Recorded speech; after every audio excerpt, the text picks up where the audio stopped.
Hola, amigos, amigas, bienvenidos a Hablemos de Política. Estamos nada menos que con el presidente del Partido Popular Cristiano, Alberto Bengolea, pues saliendo o entrando en realidad a esta alianza con APP, la agrupación de César Acuña. Ha tenido, pues, por supuesto, una previa y como decía el comunicado emitido ayer por el Partido Popular Cristiano, Alberto, citaban a Luis Bedoya Reyes antes de la discusión o antes de la decisión, la discusión y el debate. Después de la decisión, esta se respeta. Pero es evidente que este debate previo ha tenido, pues, un impacto dentro del partido. ¿Cómo puedes resumir, antes de hablar ya del aspecto programático de lo que va a ser esta alianza? ¿Cómo se ha vivido en el Partido Popular Cristiano? ¿Por qué no les gustó a varios de sus actores esta iniciativa? Hola Enrique, ¿cómo estás? Un gusto estar conversando contigo. Porque somos un partido democrático. Esa frase que tú has citado, que exactamente, voy a tratar de citarla con exactitud, es antes de la decisión libertad, después de la decisión unidad. Esa es una de las frases, digamos, icónicas en el Partido Popular Cristiano, una frase de Bedoya que tiene cerca de 50 años y que el propio Luis Bedoya Reyes repetía permanentemente en la interna partidaria, lo cual te indica que las desavenencias internas son absolutamente normales en un partido democrático, porque si no, no tendría sentido que Bedoya haya acuñado esta frase, que nos ha servido a los PPCistas siempre para terminar las discusiones. Es decir, antes de la decisión, todos pueden decir lo que quieran, en total libertad. Después de la decisión, unidad, mandato de Bedoya.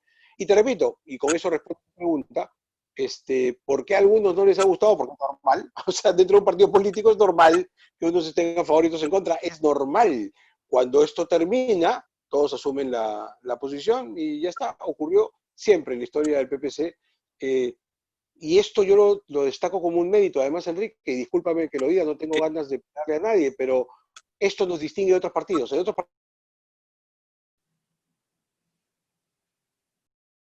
En el nuestro democracia de verdad desde hace años, así que esta es una práctica habitual, ¿no? Ahora, pero ha tenido, ya para cerrar este tema, ha tenido, digamos, sus consecuencias, ¿no? El nieto de Bedoya precisamente presentó su renuncia al partido. Él ya había expresado algunas desavenencias, ¿no? ¿No ha renunciado el nieto de Bedoya? Ha presentado una licencia a su militancia, Ya. porque no es dirigente tampoco, así que tampoco es que sea una Es crisis. una licencia, ya. Ajá. Pero eso quiero aclararlo, porque el otro día lo conversaba con alguien que se asombró mucho. A Es un ver. militante, o sea, con todos los derechos de un militante, por supuesto, y yo respeto mucho la militancia del PPC, pero no es un dirigente. Esa famosa carta que ha circulado prolijamente por todos los medios de comunicación y que a muchos periodistas les ha encantado, está firmada por 30 personas, de las cuales 10 no son siquiera, son militantes de otros partidos. O sea, Okay. es así de fácil. Y de los restantes, solamente uno es dirigente del PPC. Los demás son muy respetados militantes, entre ellos Javier, cuya discrepancia, saludo, me parece que es correcta y está bien. No voy a criticar, yo este pedido de licencia no lo voy a criticar. Yo no lo hice con esa ampulosidad porque pensaba que eso podía maltratar a mi partido, pero recordarás que 5 años atrás tomé la misma decisión frente a una alianza con la cual no estaba de acuerdo. Este es un partido libre, nosotros respetamos la libertad, la saludamos y la aplaudimos. Bien, entonces, desde el otro lado, ¿por qué sí la alianza? ¿Por qué la alianza se justifica? ¿Por qué la alianza puede, digamos, conjugar una propuesta que resulte electoralmente viable e interesante? Primero porque conjuga una propuesta que es común, más allá del tema electoral, es decir, creemos en los principios que han sido firmados, creemos en el respeto a la dignidad de la persona humana como principio fundamental de nuestro accionar y en la búsqueda del bien común como norte de nuestra actividad política, pero además, en la coyuntura actual, reafirmamos nuestras posiciones en materia económica que nos parecen fundamentales para los próximos 5 años de gobierno, es decir, respaldamos la economía social de mercado, creemos en ella, de hecho el PPC la incorporó en la Constitución, como tú recordarás. Esto significa que creemos que la única fuente de riqueza es el trabajo. Por tanto, para salir de la crisis, creemos que el norte fundamental es asegurar el trabajo de todos los peruanos. Para que eso ocurra, pedimos la inversión privada. Creemos en la inversión privada y queremos captarla, creemos que es una fuente importante para la generación de trabajo, que es a su vez la que genera riqueza para lograr una mayor redistribución.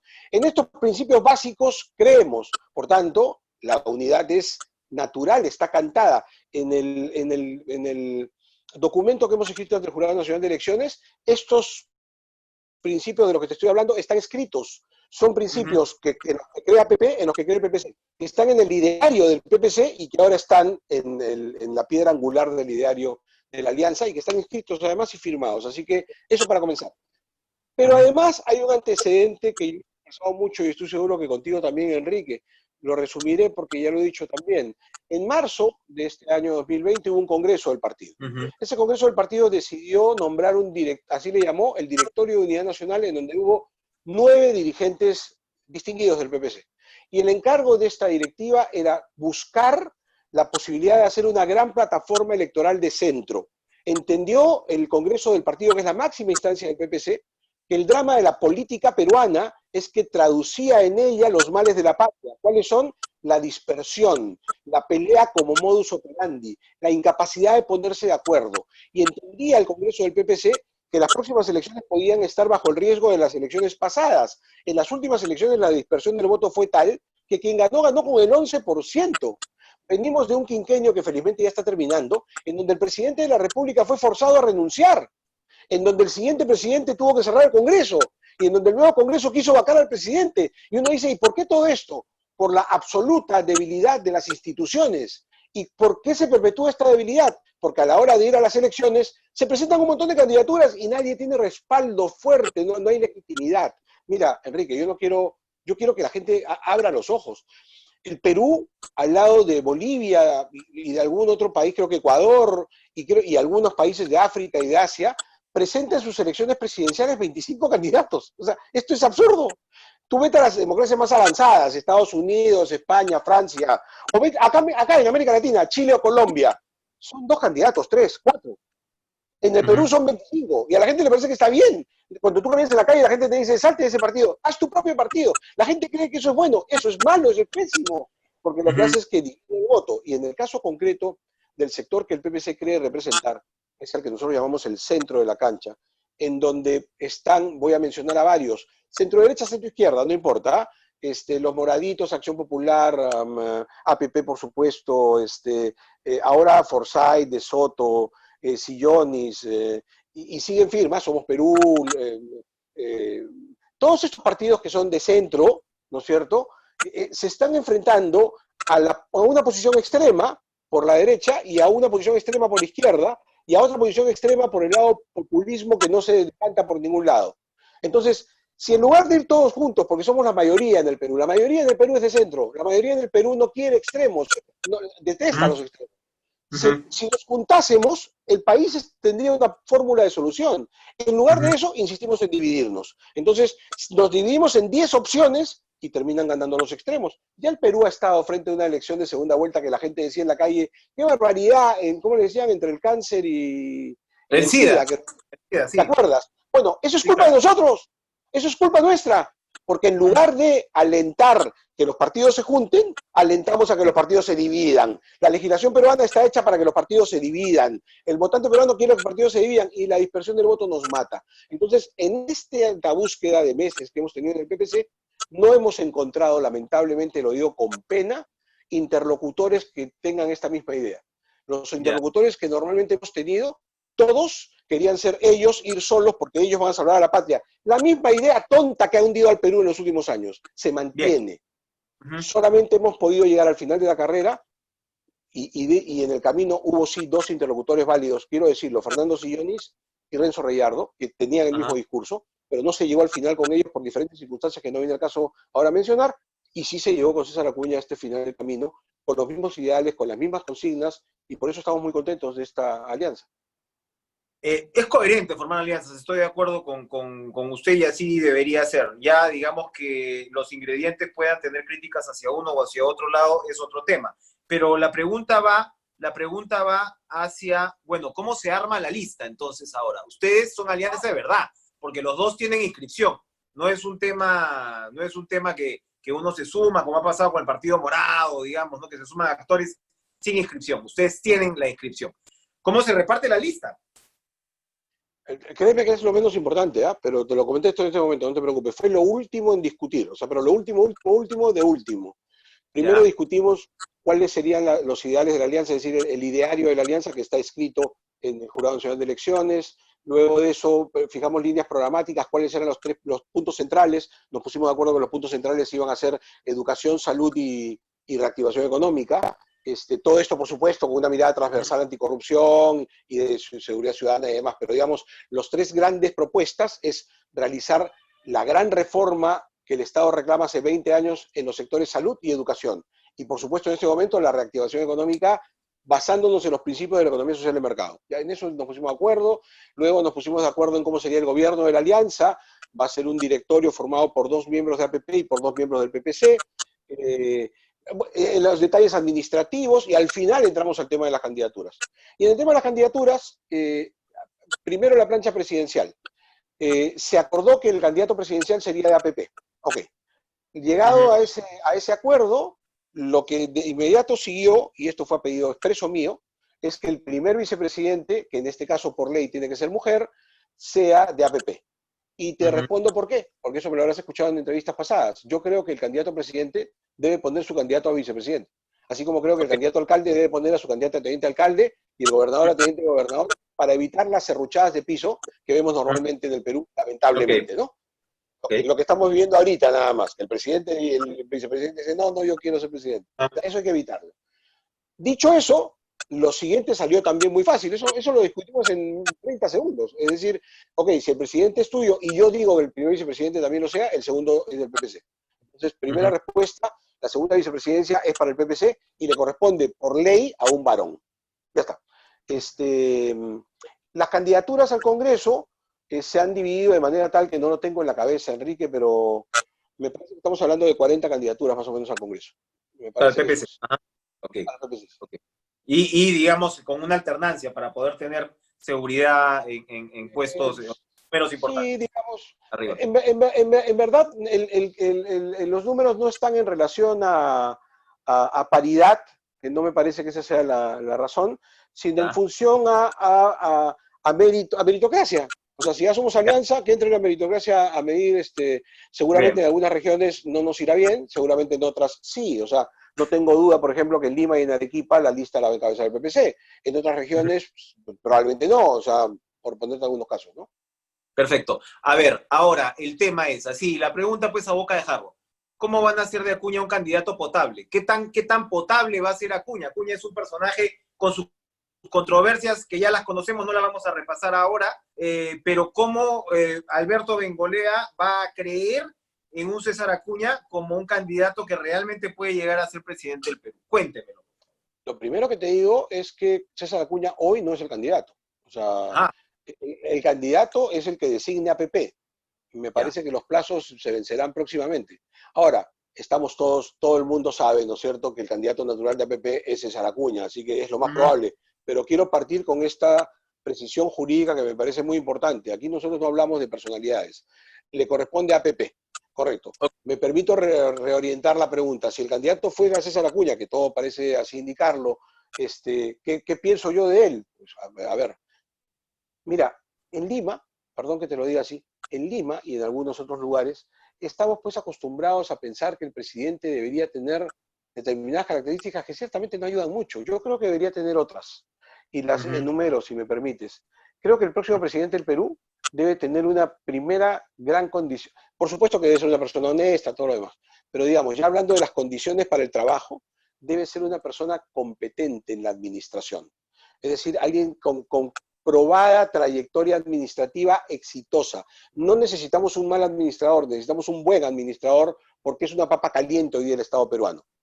César Acuña, si vamos a hablar de él, ha demostrado en el sector privado y en el público que es un estupendo administrador. Es decir, ha tenido por lo menos éxito en las metas que se ha planteado. En sus metas económicas huelga a hacer mayor comentario y en las políticas, pues también. En menos de 20 años ha logrado organizar un partido político que es, lo digo con pena porque yo he sido su competidor, ¿no es cierto? Es orgánicamente el más desarrollado, electoralmente el más exitoso, y esos son méritos indiscutibles de un buen organizador. Para no hablar de la manera como han crecido sus plazas gubernamentales, en mérito precisamente a una eficiencia organizativa. Creo que eso es lo primero. Lo segundo es que él ha demostrado que es una persona que se rodea de los mejores, o trata de rodearse de los mejores. A veces de repente no lo logra por diferentes razones, pero normalmente, ¿no es cierto? Tú puedes mirar y puedes decir, ¿quién es la académica más respetada en el Perú? Beatriz Merino. ¿Dónde está? En Lavallejo. Es decir, si comienzas a analizar, ¿no? Suele tratar de rodearse de los mejores. De hecho, si me permites el cherry, el que ahora esté al lado del PPC habla que quiere rodearse con los mejores. Y por último, a estas condiciones, una tercera que me parece que es fundamental. Y por esas cosas creo que somos complementarios, Enrique, así que entiéndase la autocrítica. César Acuña tiene un discurso que llega a las grandes mayorías y que llega a las profundidades del país, fácil. O sea, el Perú lo escucha, lo atiende y lo entiende. De repente, algunos sectores de la capital no, pero el Perú claro que lo entiende y claro que lo escucha, y ahí está el resultado a la vista de todos. Así que yo creo que esas son las tres razones que lo hacen no solamente un buen candidato, sino desde mi punto de vista, dentro de la parrilla que se está presentando, el ideal para gobernar el país en los próximos 5 años. Interesante. Hablabas de Beatriz Merino, ¿no? En su papel. Tú creo que eres decano de la CIPAN, creo, de Derecho. No, esa es una de las tantas perversidades que han ocurrido en las últimas horas, Enrique. Mira, Ajá, ¿cómo estarán no, yo te, asustados? te lo iba a preguntar en buena leche, que me cuentes qué tal No, era el sistema de administración dentro de la yo sé, universidad. pero permíteme primero aclarar esta infamia, porque yo tengo asco de las cosas que han pasado en las últimas 48 horas. O sea, me han acusado, hay un Twitter ahí que está dando vueltas de un pseudo periodista, ¿no es cierto? A quien le he escrito personalmente haciéndole ver su error y no ha movido un dedo para rectificarlo, para que tengas una idea de la calidad moral de quienes nos están atacando. Lo que han hecho es retuitear un tuit del 2016. Ya. En agosto del 2016 yo fui contratado como decano de Derecho de la Universidad Señor de Zipán, cargo que ejercí hasta agosto del 2017. Tú recordarás el famoso accidente. No, mira, yo no sé si yo sea pseudo periodista, pero yo revisé el Twitter, escúchame, yo revisé el Twitter de la Universidad de Zipán y sí, pues era bastante viejo, y lo han presentado como si fuera, digamos, como si fuera una novedad, ¿no? Pero cualquiera, el otro día fui entrevistado por una periodista que tiene credenciales tan buenas como las tuyas, y lo primero que me dijo es, le tengo que preguntar, pero por si acaso yo ya vi, y efectivamente este es un tuit del 16. Pero quiero decir más, permíteme terminar la idea.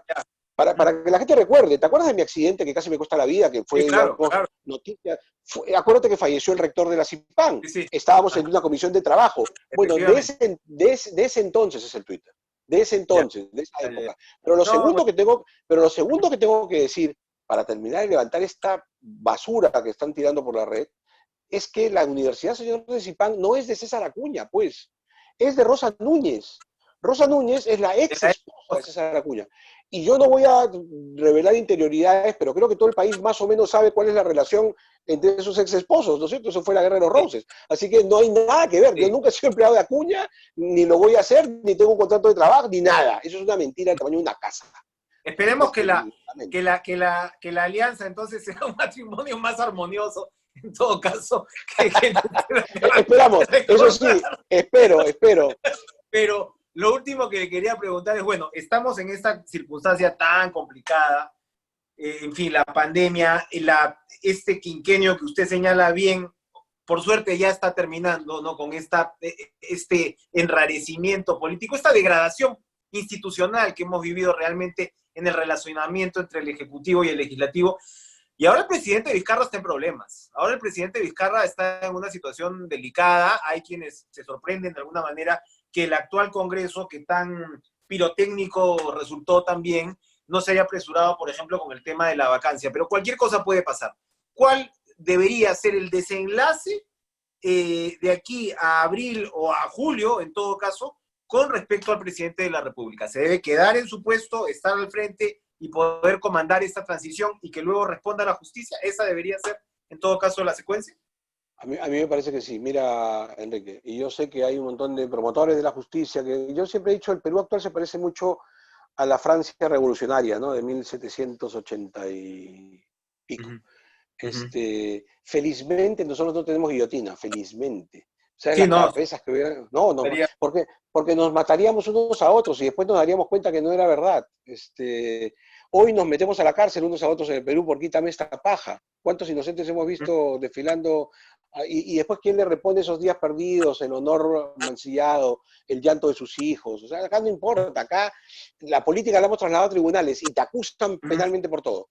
Pero en el caso concreto del presidente Vizcarra, yo digo lo siguiente, no sé si sea culpable o no, eso lo tendrá que determinar una investigación fiscal, pero sí sé que la crisis en el Perú es muy seria. Esta es la crisis más seria que hemos tenido después de la guerra con Chile, por Dios. O sea, abramos los ojos, o sea, seamos responsables. Lo que te decía al comienzo, para nuestro afán de buscar alianzas, vale para esta respuesta también. Seamos responsables, no sigamos hundiendo al país. Estamos a puertas de un proceso electoral, estamos en la mitad de una pandemia que no termina, estamos en la crisis económica más terrible que podamos tener. No estamos para vacancias y para cambios presidentes, no estamos para eso. Por Dios. Entonces yo creo que con sensatez hay que poner las cosas en una balanza, hay que hacer una ponderación, y yo sí digo, sin ningún rubor, que se investigue lo que se tenga que investigar. Además, todos sabemos que cuando comienza una investigación fiscal, los fiscales demoran. Bueno, pues que arranque una investigación fiscal, que nadie lo evita, pero el presidente que termine su mandato, y que entregue su mandato cuando esto termine, y que nos permita una transición ordenada y en paz. El Perú necesita paz, necesita, aunque no me lo has preguntado ahora, pero yo quería desarrollar esta idea, así que lo diré en una palabra, necesita, porque además te lo he dicho a ti más de una vez, necesitamos comenzar a mirarnos en nuestras cosas buenas, en nuestro lado amable, en las coincidencias y no en las diferencias. En el Perú hemos ya hecho todo un desarrollo. Cuando tú te relacionas con otra persona es para buscar sus problemas, las diferencias y cómo lo vas a atacar y por qué le vas a decir, contigo no. Tenemos que comenzar a entender que todos los seres humanos tenemos diferencias, pero también tenemos coincidencias. Y si queremos sacar al Perú adelante, tenemos que comenzar a ver esas coincidencias y esas cosas buenas. Cuando usted vea a una persona sus defectos, le aseguro que tiene virtudes. Comienza a mirar sus virtudes, por favor, a ver si nos podemos reconocer, abrazar, reconciliarnos y caminar justo hacia el destino que nos merecemos y que nosotros nos negamos permanentemente por estar peleando todo el día unos contra otros. Eso tenemos que acabarlo. Muy bien. Muy bien, Alberto Bengoechea. Muchas gracias. Suerte en esta nueva gesta, como corresponde además a todo partido democrático. El PPC no tiene poco significado en el Perú por algo y cualquier demócrata pues debería siempre desear que de alguna manera pues salga adelante. Gracias por estar con nosotros en Hablemos de Política. Muchas gracias y gracias por tus palabras también, Enrique. Muchas gracias. Bien. Gracias a ustedes. Nos vemos.